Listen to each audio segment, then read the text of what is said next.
Welcome back to Healthy Mind, Healthy Life, the show where we talk honestly about what it actually takes to keep showing up for ourselves, our minds, and our lives. I'm Yusuf, and today's conversation is one I'll carry with me for a long time. Our guest is Katie Rizzo, an author who has written openly and unflinchingly about surviving the unsurvivable, the kind of loss our culture would rather scroll past. Katie is here to talk about grief and addiction, about the things she's lived through and the things she found that genuinely help, about the strange, sacred closeness of birth and death, and about what it means to keep loving someone after they are gone. By the end of this episode, I hope you walk away with permission to grieve in a way that is not tidy, is not quick, and is not for anyone else's comfort but your own. With that, I welcome my guest Katie to the show. Mm. Well, thank you. It's lovely to be here. Perfect. So, Katie, before we go into the deeper parts of this, I want to start somewhere a little softer. You Okay. write, you have put words to things most people cannot. So, what was it that first told you, even before all of this, that writing was going to be the way you'd make sense of your life? Mm. Well, I've always loved reading books. I loved Judy Blume when I was tiny. And growing up, I just found a lot of comfort in characters and literature that could express something that I was going through, even if it wasn't exactly the same. The situation wasn't the same. I loved Marcus Zuzek's The Book Thief, and still to this day, I think about sections in there. So I always knew that words were powerful and they could heal people. And during this time, I really found I needed to lean on poetry and writing. Mm, okay. And Katie, there is a misconception I think a lot of people carry about grief, that there's a clean version of it. A version where you process, you heal, you move on.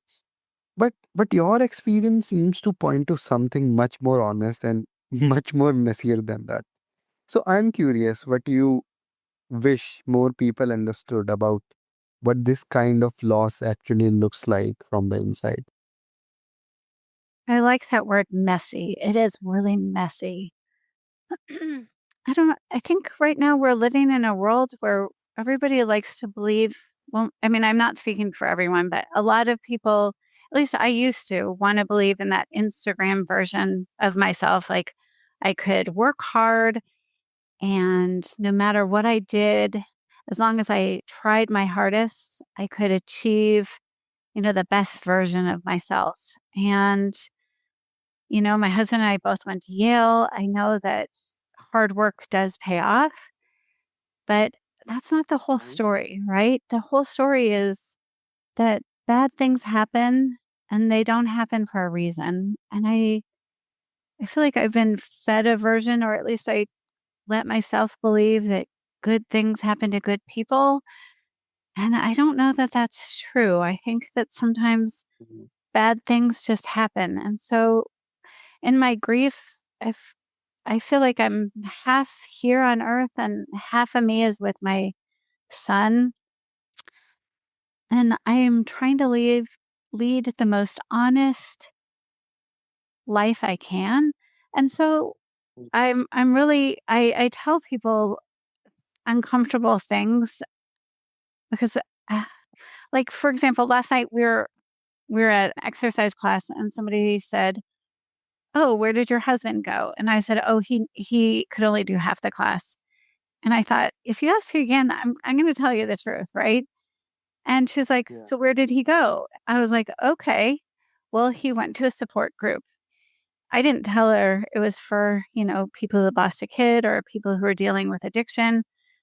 But my job right now is to be as honest as I can be. And grief is messy and you have to take care of it. And this is who we are now. We're not people who believe that life is just easy, but that you really have to work at it and that Mm. bad things really are real.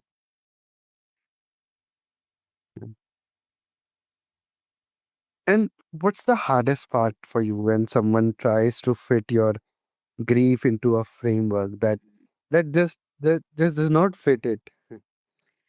I know. It's so interesting. I mean, people always like if somebody asks me like, "How are you doing?" and I'll say, "Fine," and they're like, "Oh, you don't seem fine."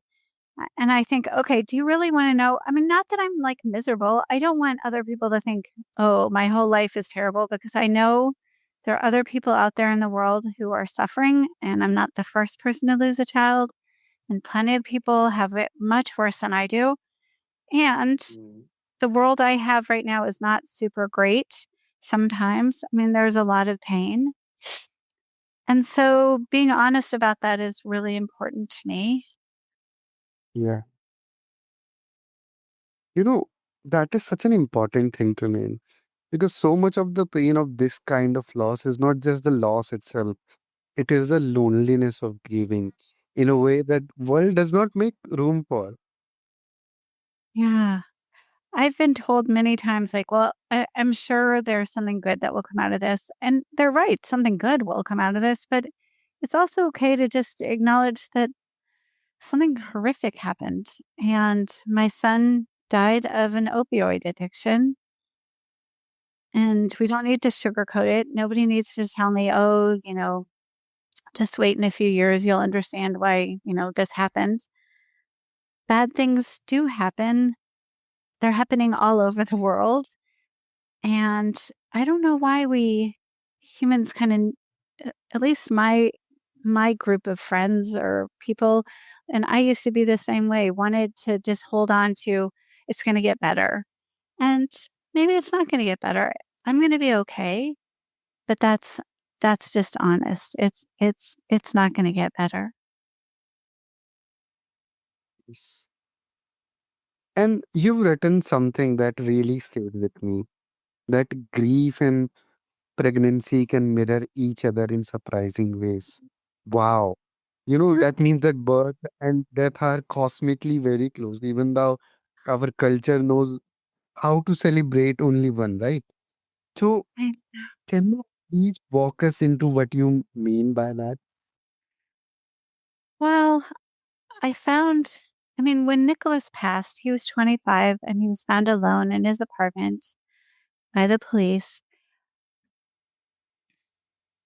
I was horrified that that happened that way, that I had brought him into this world, and if he had to go, which I would do anything not for that to happen, but I wanted to be there at the end.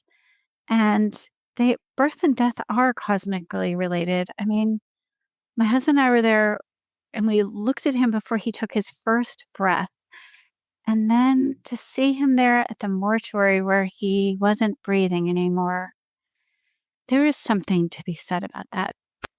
Well, I found that my grief really mirrored my the trimesters of pregnancy, and with each trimester, there were new horrific things and also beautiful things that made me feel even more connected to my son. The first trimester of pregnancy and of grief was a lot of feeling sick to my stomach, and my head just felt like it was a billion times too big, and I slept all the time. And then the second trimester, everybody just kind of went on and left me alone, and my husband alone too, and my 2 kids. And, I'd go to the grocery store and everybody would be moving on, but I would be amazed that, I was still growing this grief. And I think of my grief as kind of like the placenta that Nicholas and I made. This grief is something that Nicholas and I made together.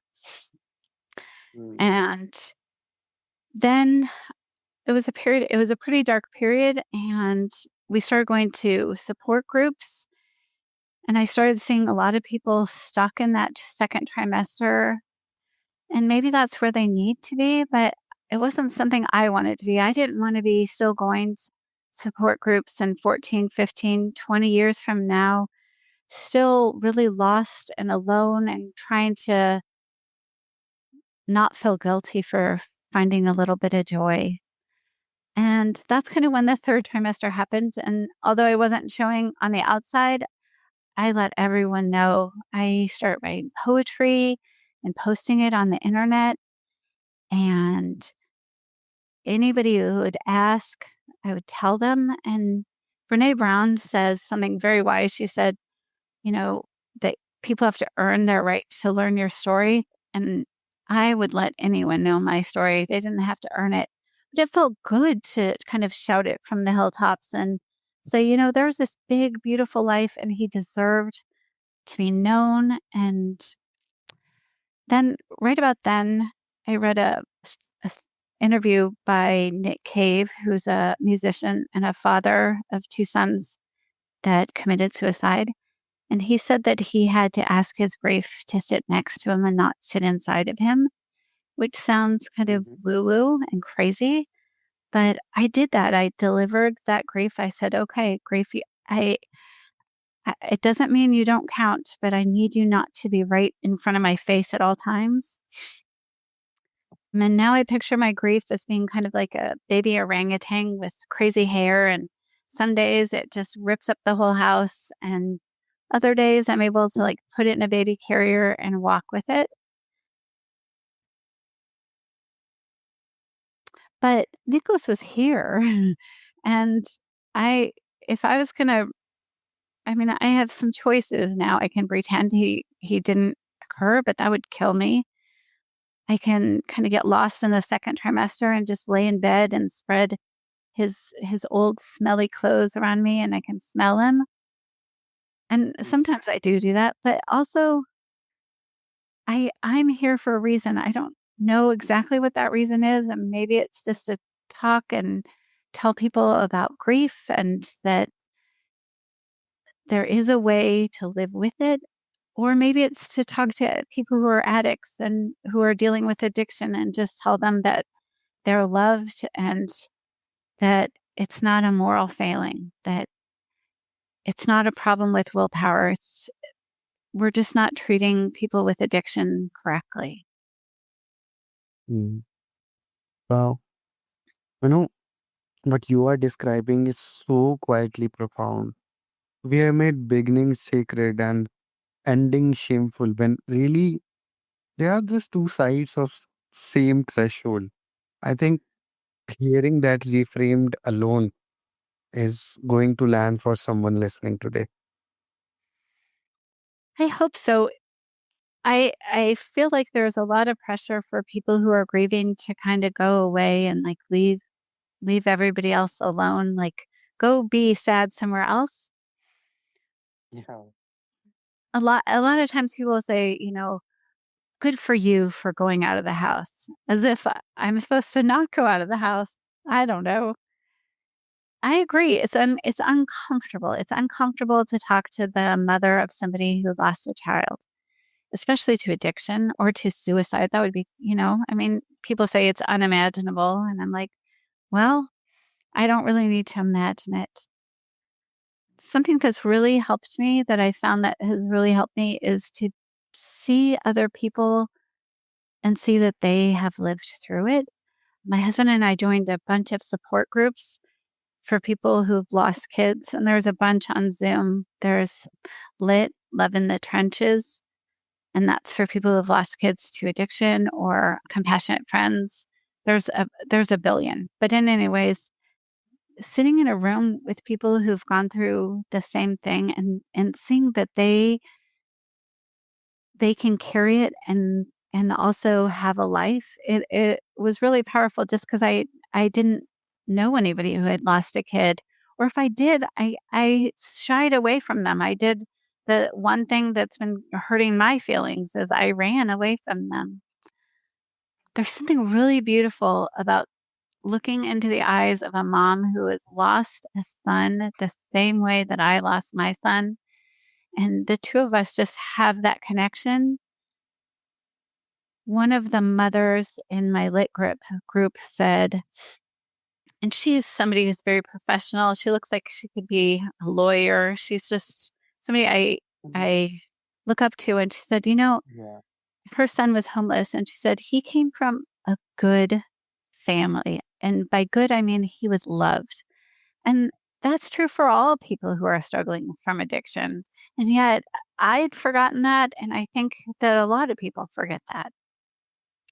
Yeah. Katie, you raised this question that has stayed with me. Whether you can still have a relationship with someone after they have died, not in a sentimental way, but in a real ongoing way. What has that looked like for you? Like, what does that relationship feel like now compared to the early days of grief? Can I ask you, have you had anybody pass and you feel like you had a connection with them beyond the veil? Mm. Oh, ma'am, as of now, Uh, none. Okay, okay, that's fair. Well, honestly, I think if I wouldn't have lost somebody, I would think that that would be a crazy thing to say, and maybe it is, and maybe this is just how I'm kind of tricking my brain, but I don't know. There have been some things that I feel like are undeniable. After Nicholas passed away, we went to Mexico, a place that's been really special to my family, and on the beach.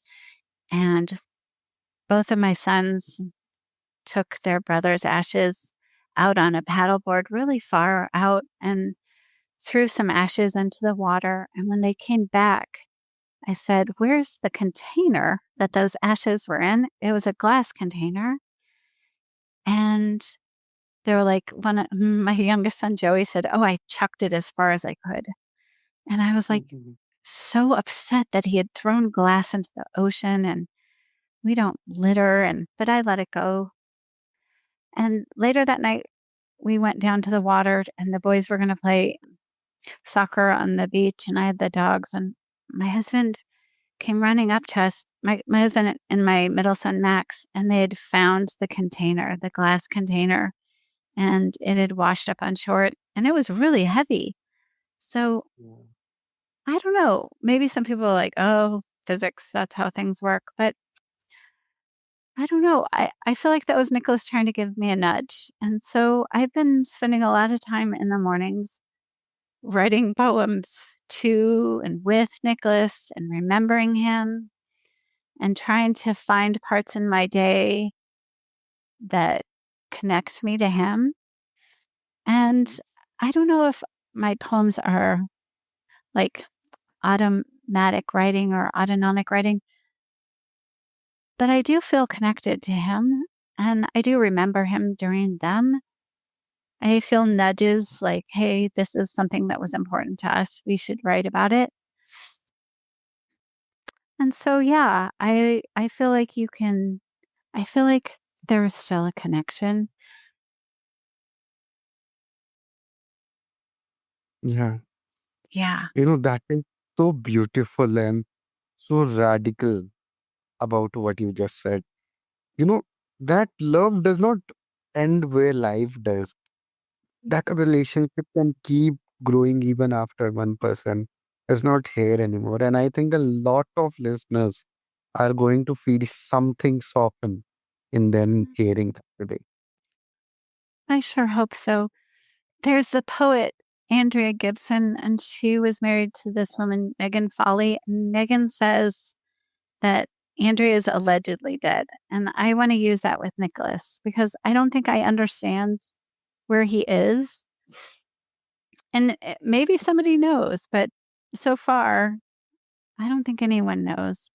And found I found him in the strangest of places. Like we had this priest who was a former somebody who really struggled with addiction, and he talked to me about traps and how people who are deep in their addiction are in a trap, and it just gave me so much relief, and I felt like that was a message that I feel like Nicholas arranged for it to be there for me because I needed it so bad at that time.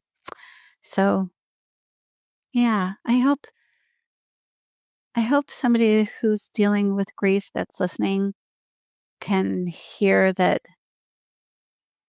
I don't know, that maybe it isn't all over. Maybe there is something more, and maybe there's a it's certainly, I wouldn't wish it on anyone.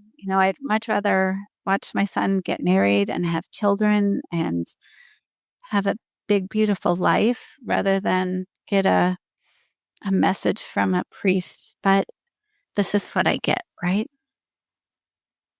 Yeah. Katie, for people who want to connect with you or just want to learn more about you, where can they do that? Thank you. So I have a website. It's called katierizzo.com. I can also be found on Instagram at Katie Rizzo 007, so 007. And on my website, you can find all my links. I have two books coming out. One is called The Trimesters of Grief. It's available for pre order on June 12th, and it's being published by Kohler Books, and Blackstone Publishing is doing the audio licensing. And then it comes out for real on October 6th. And then my book of poems is entitled None of Them Are You. And they're a bunch of poems from the first 9 months of Nicholas's being gone. And that's coming out on the Day of the Dead on November 1st. No. Perfect. And to everyone listening, all these links are in the show notes. So just go and check those out. You're so sweet. Katie, Thank you so much. is there any- okay, yeah. I just had a I just wanted to ask you if you have any last message that you want to leave us with. I think I'd like to tell anybody who's listening who has a person in their world that's struggling with addiction that it's so easy to isolate. And it's a disease of isolation. And Nicholas isolated. He didn't want anyone to know. He was so ashamed of it. There was so much shame there.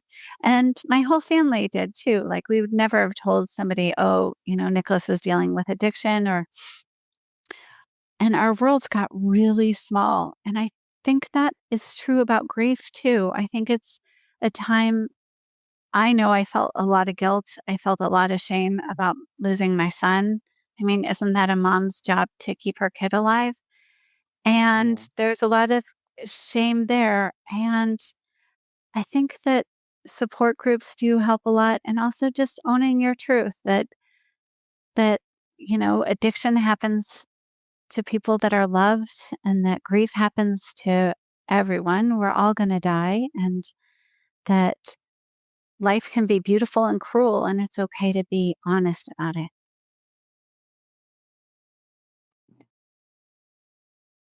Katie, thank you so much for your honesty you have brought into this room. Thank you so much. Thank you. And to everyone listening, if something in this conversation reached you, please be gentle with what comes afterward. Grief, especially the kind we don't usually talk about, has a way of waiting for permission before it fully arrives. So if you need to cry, write, walk, sit in the quiet, do nothing at all, that is okay. And that is not falling apart. That's coming home to yourself. And if you are carrying a story right now that does not look like the ones you see online, please remember your life does not need to be photogenic to be sacred. Birth and death are cosmic equals, and so are despair and hope. This has been Healthy Mind, Healthy Life. I'm Yusuf. Take care of yourself this week and the next, and the one after that will be here when you come back.